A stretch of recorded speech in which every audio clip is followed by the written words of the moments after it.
বাংলাদেশের কয়েকজন আলেম সম্প্রতি আফগানিস্তান সফর করেছেন। তারা আফগানিস্তানের সাথে বাংলাদেশের কূটনৈতিক সম্পর্ক স্থাপনের আহ্বান জানিয়েছেন। বিষয়টাকে যৌক্তিক মনে করেন কিনা? প্রথম কথা হলো, আফগানিস্তান ভৌগোলিকভাবে আমাদের খুবই নিকটবর্তী একটি দেশ এবং ভৌগোলিকভাবে আমাদের জন্য গুরুত্বপূর্ণ অবস্থানে থাকা একটি দেশ। দ্বিতীয়ত, এদেশের সংখ্যাগরিষ্ঠ মানুষ মুসলমান এবং আফগানিস্তানের মানুষজন মুসলমান। ঐতিহাসিকভাবে এবং বাস্তবতার নিরিখে তাদের সাথে আমাদের কূটনৈতিক সম্পর্ক স্থাপন করা জরুরি। বিশেষ করে সেখানে একটা সরকার, টেকসই একটা সরকার আছে এবং সুন্দরভাবে সুষ্ঠুভাবে একটা সরকার তাদের কার্যক্রম পরিচালনা করছে। কোন যুক্তিতে আমাদের দেশ তাদের সাথে কূটনৈতিক সম্পর্ক ছিন্ন করবে? রাশিয়া, চায়নার মতো অনেক দেশ তাদের সাথে কূটনৈতিক সম্পর্ক স্থাপন করেছে, তাদের স্বীকৃতি দিয়েছে এবং তাদের সাথে এক্সপোর্ট ইম্পোর্টের ব্যবসা আমাদের পার্শ্ববর্তী দেশ ভারত পাকিস্তান পর্যন্ত করছে। সেখানে আমাদের কূটনৈতিক সম্পর্ক স্থাপন করতে বাধাটা কোথায়? আজকের পৃথিবীর মোড়লরা যেটাকে বৈধ বলছে সেটাকে আমরা বৈধ মনে করছি, তারা যেটাকে অবৈধ বলছে সেটাকে আমরা অবৈধ মনে করছি। এই দাসসুলভ মানসিকতা আমাদের পরিহার করা দরকার। সাধারণ মানুষের পালস আমাদের দেশের কর্তা ব্যক্তিরা অবশ্যই জানেন এবং বোঝেন, কিন্তু দুর্ভাগ্য যে গণতন্ত্রের নাম দিয়ে সাধারণ মানুষের সামনে মূলা ঝুলিয়ে সাধারণ মানুষকে তারা দাস বানিয়ে রাখেন এবং সাধারণ মানুষের ইচ্ছা, তাদের আশা আকাঙ্ক্ষার পরিপন্থী কাজ তারা অনবরত করে থাকেন। আফগানিস্তানের সাথে যে কূটনৈতিক সম্পর্ক নেই আমাদের, সেটি সেরকম একটি কাজ। অতএব ওলামায়ে কেরাম যেটি চেয়েছেন বা যেটি আহ্বান করেছেন সেটি খুবই যৌক্তিক আমি মনে করি। আমাদের নানা কারণে তাদের সাথে কূটনৈতিক সম্পর্ক স্থাপন করাটা সময় সবচেয়ে প্রয়োজনীয় কাজগুলোর মধ্যে থেকে একটি। এই যে একটা অচ্ছুত ভাব যে তাদের সাথে সম্পর্ক করা যাবে না, তাদের নামও মুখে নেওয়া যাবে না, তাদের কাছে যাওয়াই যাবে না, এই অচ্ছুত ভাব আমাদের গোলামী এবং দাসত্বের যে মানসিকতা পশ্চিমাদের, সেটা থেকে কিন্তু আমাদের মধ্যে সৃষ্টি হয়েছে। এই জিনজির আমাদের ভাঙতে হবে এবং ভাঙা উচিত। মানুষ এভাবে পৃথিবীর শক্তিশালী মানুষদের বা মোলদের দাসে পরিণত হয়ে যাবে, এটা আমাদের জন্য খুবই লজ্জাস্কর একটি বিষয়। একটি দেশ ভালোভাবে তারা চলছে, তাদের দেশে শাসক এবং জনগণ তাদের মধ্যে কোনো অসুবিধা পরিলক্ষিত হচ্ছে না, অথচ পৃথিবীর মোড়লরা তাদেরকে স্বীকৃতি দেয়নি। সেজন্য আমরা তাদেরকে একবার অচ্ছুত মনে করব, তাদের সাথে মিশতে গেলেও সেটাকে অপরাধ মনে করব। এটা গোলামী সুলভ মানসিকতা ছাড়া কিছুই হতে পারে না। সৌদি আরবের সাবেক গ্র্যান্ড মুফতি আব্দুল আজিজ আলে শেখ ইন্তেকাল করেছেন। নতুন গ্র্যান্ড মুফতি হিসেবে মনোনীত হয়েছেন শেখ সালেহ বিন হুমাইদ। এই দুজন সম্পর্কে আপনার অভিব্যক্তি জানতে চাই। আলহামদুলিল্লাহ, যিনি সাবেক গ্র্যান্ড মুফতি ছিলেন, মুফতি শেখ আব্দুল আজিজ আলে শেখ, তার অনেক অবদান এর কথা আমরা জানি। বিশেষ করে আলহামদুলিল্লাহ ফিকহি বিষয়গুলোর ক্ষেত্রে মুসলিম বিশ্বের জন্য তার অসামান্য অবদান তিনি রেখে গেছেন। আল্লাহ তাআলা তার প্রতি রহম করুন, তার ভুল ত্রুটিকে আল্লাহ তাআলা মাফ করে দিন এবং তাকে আল্লাহ তাআলা জান্নাতবাসী করুন। সেই সাথে বর্তমানে যিনি নতুন গ্র্যান্ড মুফতি হলেন সেখানকার শেখ সালেহ বিন হুমায়দ, তিনি মক্কার কাবার সবচেয়ে প্রবীণতম ইমাম। তার চাইতে সিনিয়র বয়সে আর কোন ইমাম নেই এবং বহু বছর যাবত তিনি কাবায় ইমামতি করছেন এবং মক্কার হারামে তিনি সালাত আদায় করাচ্ছেন। তিনি এর আগে সৌদি আরবের শুরা কাউন্সিলের প্রধান ছিলেন, আর অনেকগুলো গুরুত্বপূর্ণ দায়িত্ব তিনি পালন করেছেন এবং খুবই বিনয়ী, অত্যন্ত ভদ্র একজন মানুষ।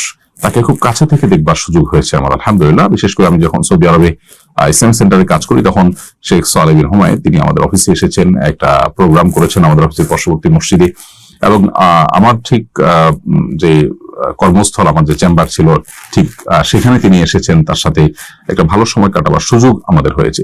এর বাইরেও তাকে আমরা দূর থেকেও দেখেছি, তাতে আমার কাছে মনে হয়েছে খুব যোগ্য এবং খুব উপযুক্ত একজন মানুষকে এই পদটি দেওয়া হয়েছে। তার এলবি এবং একাডেমিক যোগ্যতা অসামান্য, আবার মানুষ হিসেবেও তিনি অত্যন্ত চমৎকার একজন মানুষ। আমরা দোয়া করি আল্লাহ রাব্বুল আলামিন মুসলিম মিল্লাতের জন্য উপযোগী এবং উপকারী অবস্থান গ্রহণ করবার তৌফিক আল্লাহ তাআলা তাকে দিন এবং তিনি যেন মুসলিম মিল্লাতের ইলমি খেদমত আগের তার পূর্বসূরি যারা আছেন তাদের চেয়ে আরো বেশি এবং ভালোভাবে করতে পারেন, সেই তৌফিক রব্বুল কারীম তাকে দান করুন। একজন উপদেষ্টা বলেছেন, গণিত সঙ্গীত ছাড়া ট্র্যাডিশনাল ইসলামী চর্চা প্রায় অসম্ভব। দায়িত্বশীল জায়গা থেকে এই ধরনের কথা বলা কতটা যথার্থ মনে করেন? এই উপদেষ্টাকে আপনি জিজ্ঞেস করুন যে নবী করিম সাল্লাল্লাহু আলাইহি সাল্লামের থুতু ফেলা থেকে নিয়ে তার ওয়াশরুমের ভিতরে পরিচ্ছন্নত হওয়া থেকে নিয়ে একেবারে একান্ত ব্যক্তিগত মুহূর্তের কাজগুলো তিনি কোনটা কিভাবে করেছেন তার বিস্তারিত বিশদ বর্ণনা যেখানে হাদিসে চলে এসেছে, সেখানে নবী করিম সাল্লাল্লাহু আলাইহি সাল্লাম তার ইসলাম চর্চার মধ্যে তথাকথিত এই গণিত তথাকথিত এই সঙ্গীতের কি চর্চা তিনি করেছেন এটা জানা দরকার। গণিত এবং সঙ্গীতের কোন চর্চা করেছেন এবং সঙ্গীতের কোন ক্লাস তিনি করেছেন, কতগুলো সঙ্গীত তিনি গেয়েছেন, শিখিয়েছেন সাহাবীদেরকে, এটা একটা গুরুত্বপূর্ণ বিষয়। কোরআনে কারীমকে যারা কবিতা বলতে চায়, কোরআনে আল্লাহ তাআলা তাদেরকে খণ্ডন করেছেন রীতিমতো।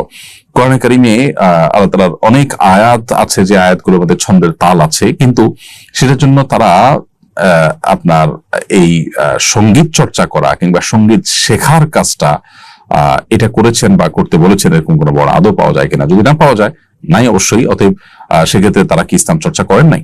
অতএব এটা মূর্খতা সুলভ একটি মন্তব্য, এবং ইসলাম সম্পর্কে সঠিক পড়াশোনা না থেকে বিভ্রান্তিমূলক পড়াশোনা থাকার কারণে যা হয় এক্ষেত্রে তাই হয়েছে। আমরা তার হেদায়েত কামনা করছি, আল্লাহ তাআলা তাকে আমাদের সবাইকে সঠিক পথের দিশা দান করুন। জাতিসংঘের সাধারণ পরিষদের অধিবেশন অনুষ্ঠিত হলো, এখান থেকে ফিলিস্তিন ইস্যুতে কোনো আশার বাণী কি শুনতে পেয়েছেন আপনি? দেখুন, এই জাতীয় যত আনুষ্ঠানিকতা আছে, সমস্ত আনুষ্ঠানিকতাগুলোতে ফিলিস্তিন ইস্যুতে নানা সময় নানা কথা হয়, নানা ভূমিকা রাখা হয়, কিন্তু তার কোনোটি আসলে ফিলিস্তিনি মানুষের মুক্তির পথকে ত্বরান্বিত করেনি। অতএব এখান থেকে খুব বেশি আশান্বিত হওয়ার মতো কিছু নেই। তবে কিছু ঘটনা এখানে ঘটেছে, যে ঘটনাগুলো কিছুটা হলেও আমাদেরকে স্বস্তি দেয়, কিছুটা হলেও আমাদেরকে আনন্দ দেয়। তোমাদের থেকে একটা হলো যে আমরা লক্ষ্য করেছি সেখানে এই জালিম যে অপশক্তি আছে, এই জালিমদের যে নেতা, তার বক্তব্যের সময় বিশ্ব নেতারা বেশিরভাগই বা উল্লেখযোগ্য অংশ হল থেকে বেরিয়ে গেছেন। এটা দেখার মতো একটা দৃশ্য ছিল, কিন্তু এত নির্লজ্জ এরা যে এরপরও তাদের না বোধোদয় হয়, না তাদের নিজেদের রিয়ালাইজ হয় যে এত মানুষ তাদেরকে ঘৃণা করছে এবং এতটা ধিক্কৃত তারা, তারপরও তাদের জুলুম তারা অব্যাহত গতিতে চালিয়ে যাচ্ছে এবং তারা স্বাভাবিক জীবনে নিজেরাও ফিরতে আসলে চাচ্ছে না।